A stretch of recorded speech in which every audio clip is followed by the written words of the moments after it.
That's one of it. I mean, you're also looking at another one you mentioned is, looking for people to invest, showing the potentials of agriculture in this country, as it were, and, tempting people to put their money there.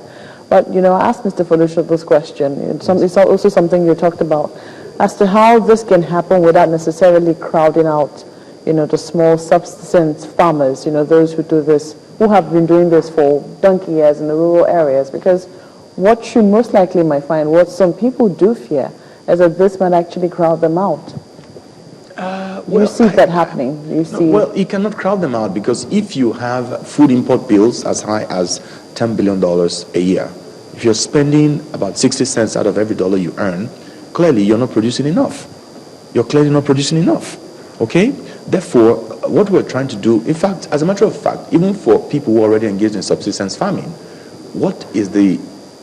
based on our understanding, what is the ATA supposed to do for them? The agricultural transformation, this whole focus on agriculture.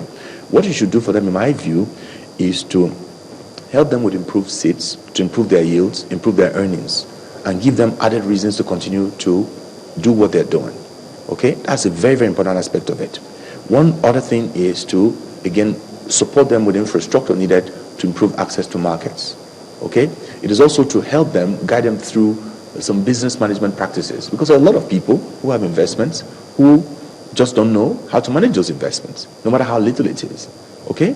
So rather than crowd them out, I believe that the vision now, the focus on agriculture, and the series of initiatives and programs being implemented by government and other NGOs will actually help these guys to do a lot better than they're doing currently.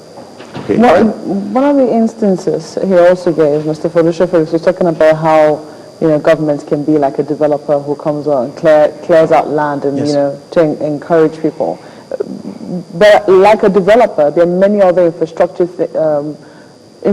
that must be put in place, for people to see the attraction in it for them. Which would you rather government focused on? The actual investment in agriculture, or in putting this infrastructure in place? Well, for me, I'm not so sure it's a choice I want to make, okay? Because I look at some of these things in the context of the stage of development of any nation, of any society, okay? Now, because of the drive, government is saying, listen, we need to address food security issues.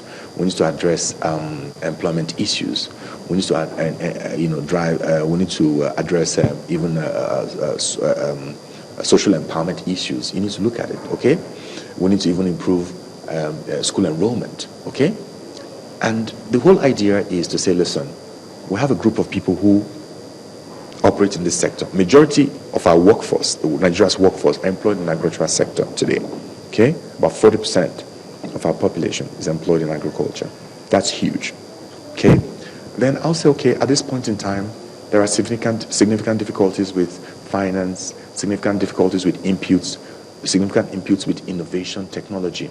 And so what can I do to really impact this sector?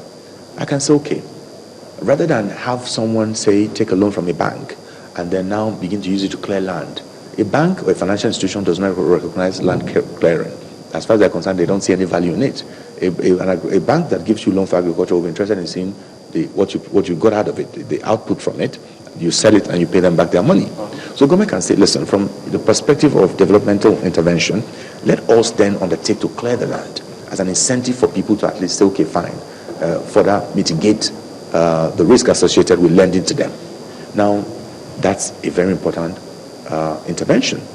But then, as the sector then, as production increases and as the sector expands, you can then say, okay, 10, 20 years from now, we've gone past that time when government will have to go and clear land.